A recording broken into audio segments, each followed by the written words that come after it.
Welcome everyone, I am Andrew Duckworth and I'd like to thank you all for joining us for our special Festive Edition podcast to round off our series for the year of 2021. We hope you've enjoyed our knowledge translation work here at the Journal over the past year, including our podcasts, which have had two special edition series this year. We've had our Insights from the US series with some orthopedic giants from the US discussing their specialty areas and giving their own insights into the pandemic. In our other special edition series, we've heard from many of our specialty editors here at the Journal, where they've given us all a great behind the scenes look into the amazing work they do here, as well as highlighting some key recent papers from their specialty area. So to finish off the year, today I'm delighted to be again joined by our editor-in-chief here at the Journal, Professor Haddad, who over the next 20-30 minutes will be giving us his overview of the past year, including maybe discussing some ongoing effects of the pandemic it's having on our specialty, highlighting some key papers we've published this year at the Journal, and finally what we can expect and hopefully look forward to in 2022. Many thanks for joining us, Prof. It's great. Thanks for inviting me, and always look forward to this. Thanks, Prof. So when I was preparing this, I thought back to a year ago and where we were at the end of 2020. And, another year's passed and, the past year really has focused on emerging from the pandemic as best we can, not just for the world as a whole, but for our healthcare systems, our specialty, and also for our team here at the Journal. What do you feel, Prof, have been the biggest achievements and challenges over the past year for our specialty, really? No, well, Andrew, it's been tough. Little did we know in March or February 2020 that we would still be in the midst of a pandemic and still mounting emergency responses. And as we record this, I've spent half my day with COVID-related meetings and considering what happens to elective surgery over the next few weeks and quite how we're going to continue to look after our patients. So I think it's been a horribly challenging time, even as we've re-emerged from the depths of the first couple of waves. There are still huge challenges, particularly for our patients. I mean, our patients have truly suffered by being delayed, by not having access to surgery, and to a certain extent by a lot of our procedures being inappropriately deprioritized. Elective surgery is not optional surgery, as I've said many times before. And so for many of our patients and the massive backlog that there is in the UK, but also worldwide, of patients who haven't had access to care, it's a huge amount of suffering. It's some measurable harm, and frankly, a group of people who are coming to us less mobile, less fit, less active, and potentially getting less good outcomes. I think that's interesting, Prof. I was going to ask you about that. I think that's definitely the feeling I'm getting from my elective colleagues, is that people coming up for surgery have been waiting so long. It's a more difficult operation. They're less deconditioned, shall we say, coming up for their operation. And actually the outcomes of this are probably going to be more severe than we actually probably expect in some ways, aren't they, in the long term? Yeah, there are all these, unintended consequences of mounting the COVID response and dealing with cancer surgery and the so-called P2 surgery in other specialties that have rendered some very important, very effective orthopedic procedures, particularly, I focus on hip and knee replacement, but there are many others, of course, fallen by the wayside in many centres. We've been very fortunate, I have to say, in London, that I think we've managed to do more than in most places. But when I look particularly at Ireland and Wales and, some parts of Scotland, it's really been pretty grim for our patients. And then there are knock-on effects. The challenge doesn't stop there. We must keep patients at the centre of everything we do. But the reality, it's been a torrid time for our trainees. From that phase where they got sent to do other stuff, where their sort of whole identity was relatively challenged, we've then got this period where we're not quite operating like we did before, not as efficiently as before, as we said, on a different group of patients, perhaps not so fit. And so our trainees, and that's the next generation of people who are going to look after all of us, haven't had the training that they necessarily would have expected. And, in terms of the Journal, of course, we're a lot about research, about changing practice, and research studies have really struggled. They got stopped. Research funding got diverted towards COVID to a certain extent. And so research studies have either been delayed or sometimes completely compromised. Yeah, absolutely. And you sort of talking about our trainees and our colleagues as well, Prof. So you mentioned it in our total, this idea of well-being. I think it has really taken a toll on everybody, really, in different ways and people in different situations. But again, that's something that I think is lingering on, isn't it, really? And just the longer this goes on, the harder it sort of gets, really. Oh, I mean, I think, we are surrounded by a stellar group of people, both medical and non-medical professionals, who have risen to the challenge very, very effectively. But there's a limit to everybody's tolerance. And I look around me right now and, this is a end of year Christmas time. And when we approached last Christmas, it was again another wave and more resilience needed, more hands to the fore to help everybody. And I think this time I look around and actually our colleagues are exhausted. I agree. And that's not, I've focused on elective surgery, but, recognize our non-elective surgery has also been incredibly busy recently. So in reality, I think we do need to look after our trainees, our colleagues, and actually everybody around us, because the medical profession has been challenged by everything they've had to do, and also increasingly, I think, challenged by uncertainty. It's tough to cope with not knowing what's coming next and quite how the decisions are being made around you, because we focus a lot on science and data at the journal, but actually the decisions being made around us aren't always based on either strong data or good science, and politics, of course, plays a big role. I think that's right. And I think if you try and sometimes rationalize some of the decisions made, it gets increasingly hard to do that, doesn't it, for us? I know, I agree. Well, if we move on, Prof, we wanted, just before we talk about the highlight papers you've kindly picked for us, I just wanted to sort of maybe touch briefly and to mention two things really. First of all, the BJO, our Gold Open Access Journal, and really how that has really gone from strength to strength over the past year or so. I don't even think last time we spoke like this, it was in its first year, and it had a tremendous influx of papers. And, it's a big credit to the publishing team, to our team at the Society and at the journals who've been working from home, have adapted to new ways of working, that they've really helped us manage to launch a new journal that's now really in the public consciousness, that's getting the good papers that we can't fit into BJJ or BJR, and now getting an increasing number of direct submissions, because people recognize it's got a slick review process, some very good reviewers, and a good editorial team. Alex Little's risen to the fore and helped me with BJO, but actually it's tremendous. We're turning papers around quickly. We're publishing them in a very neat style. The journals and the Society have a reputation for, and it's had tremendous impact so far. It's on PubMed now. And I think we're looking forward in due course to getting it an impact factor and really getting it to rise to where it belongs. It has really been a meteoric rise for it, hasn't it, in terms of how quickly it has achieved a lot of the goals it wanted to achieve in such a short period of time. And I agree. I think when you see that people are actually, it's not just, going to the BJO from the BJJ, people are directly submitting there because of the quality. You can see that with the quality of the research that's now published in there.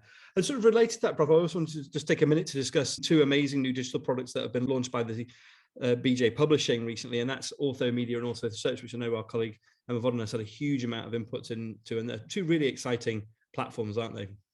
Absolutely. Big kudos to Emma and Richard Hollingworth and the team for, tremendous amount of work to do this. And this is part of the Society and the journal's offering. I think, OrthoSearch, you finally have a platform for searching that's designed for orthopedic surgeons. This is not a generic thing.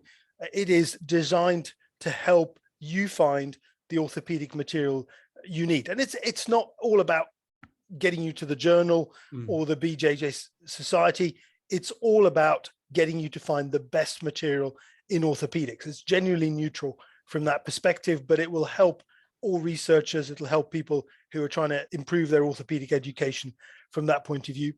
And OrthoMedia, likewise, is going to be a tremendous resource, because there is one central resource that's easily accessible, well presented, that can give you the products of multiple meetings, multiple outputs from various places, and bring it all together. At the end of the day, what we're all after is easily digestible material that lets you see, learn, assimilate what you need to do for the question that you're trying to address at that time. And we recognize that whilst the BJJ is the ultimate in terms of practice changing quality research, there's a whole load of material around that, from presentations to standards to materials produced by societies to guide their members, that all comes together, and bringing all that into a bigger mass guides practice. So it's important to have that there. So any of our listeners and readers who have yet to access OrthoMedia, great resource, and OrthoSearch, they will love. I couldn't agree more, Prof. And I think like saying with OrthoSearch, it really is for us, it's for orthopedic surgeons, and the breadth of what it covers, but actually quite concisely in many ways, and draws all those resources together for us is quite unique. And the alerts as well that it provides in terms of covering a lot of journals that I wouldn't generally maybe month to month look at, but actually you're not really missing anything out. No, I think it's, like you say, from a completely independent way, it's brilliant, and I couldn't agree more.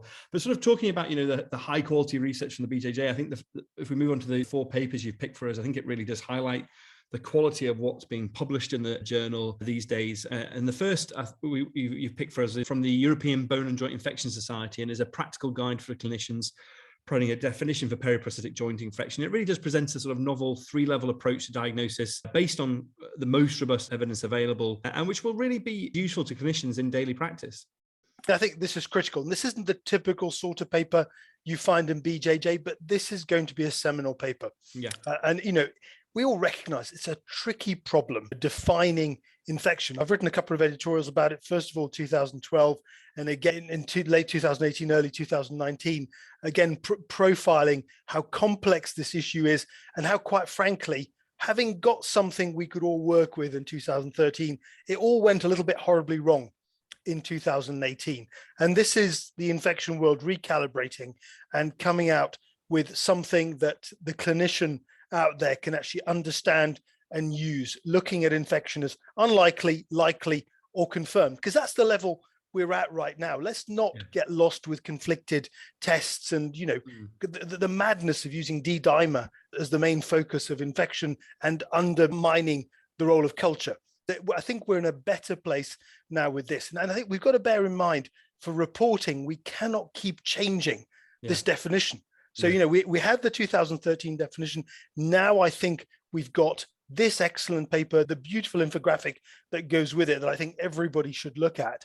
And that should be the standard for the next few years until we really learn more and understand more. But if we're not all using the same definition, it's going to be incredibly difficult to compare studies, to compare what happens longitudinally over generations. And there's no question that this has limitations, but in terms of what we have out there right now, that's pragmatic, it's sensible, and I think it's something that everybody needs to get used to. It's the best we've got.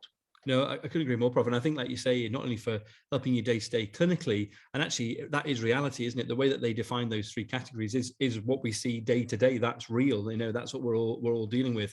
But also, as you say, in terms of research, allowing us to actually categorize patients in a reasonable way, it makes us better understand what we're trying to do. And like you say, the infographic and even the figure that's in the paper is very clearly and nicely laid out, and is very good in terms of allowing us to sort of define these different categories. So I think it's not a normal paper we would potentially publish, but it is so different, isn't it, in terms of the impact it will have moving forward. So, Prof, we move on to the next paper. This is from the team in Christchurch, New Zealand, and reports on the lifetime risk of revision following total hip replacement.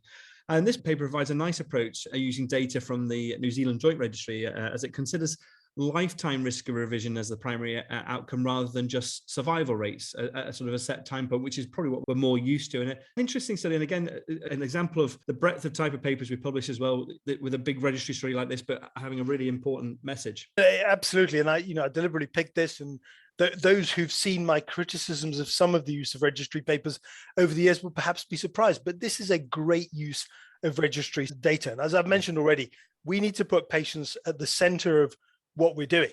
And so the metrics that we need to get out of these big data sets need to be relevant to patients. And being able to say to a patient that, look, if you have this operation, your risk of having another operation in 10 years or in your lifetime is X, is actually really valuable information.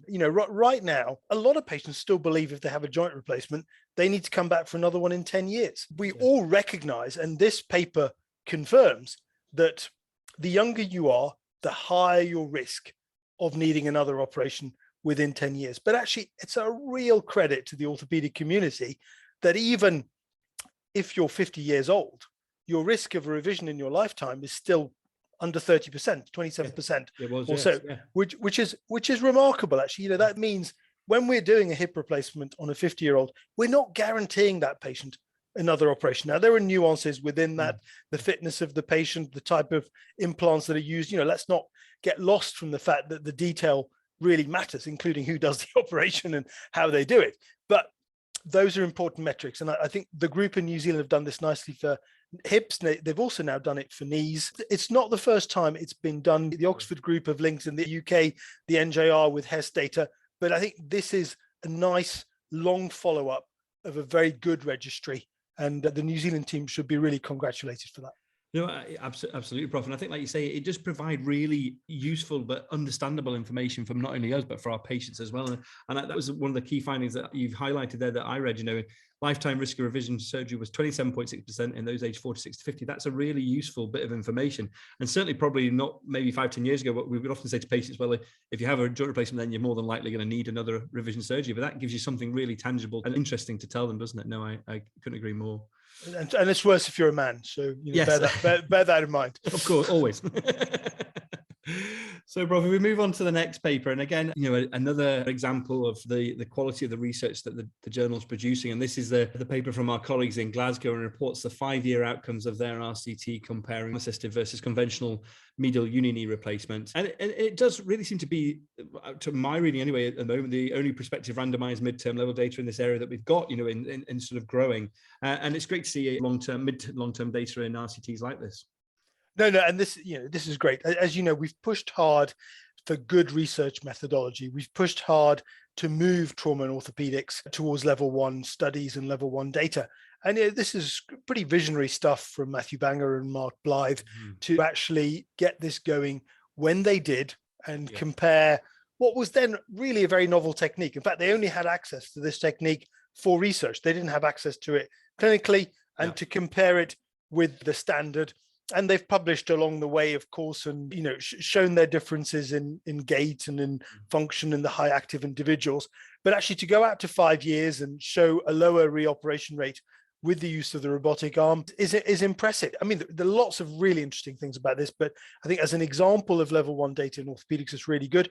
I think it's also interesting in that they're clearly very good at doing unis. Their results, even that, their results in the control group are way better than most studies and the registries. That's perhaps a weakness of this paper, that actually they're really good surgeons. So, how does this translate outside? But I think, as you know, there's increasing interest. We've published a lot of papers on robotic technology recently, but having level 1 data to this to back up, we published the Australian registry data as well in the last 2 years, showing that the unis out to 3 years are doing better for aseptic loosening with robotic arm assistance. We've got this fantastic operation, unicompartmental arthroplasty, that is bedeviled by the technical complexity of it and people being unable to reproduce what they set out to do with the operation. So I think there's great hope that unis will grow if Mark Blythe's data is replicated by other studies. And as you know, there are similar studies being done to replicate this, including one